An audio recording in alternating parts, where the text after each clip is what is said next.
আজ আমরা জানব কোন রড কত ফিটে 1 কেজি হয়। 6 mm রড 1 কেজিতে 14 ফিট 11 ইঞ্চি।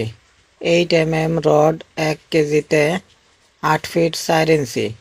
10 mm রড 1 কেজিতে 5 ফিট 4 ইঞ্চি। 12 mm রড 1 কেজিতে 3 ফিট 8.4 ইঞ্চি।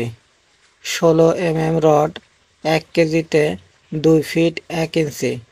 20 mm রড 1 কেজিতে 1 ফিট 4 ইঞ্চি। 22 mm রড 1 কেজিতে 1 ফিট 1.2 ইঞ্চি। 25 mm রড 1 কেজিতে 10.2 ইঞ্চি। 28 mm রড 1 কেজিতে 8.16 ইঞ্চি। 32 mm রড 1 কেজিতে 6.25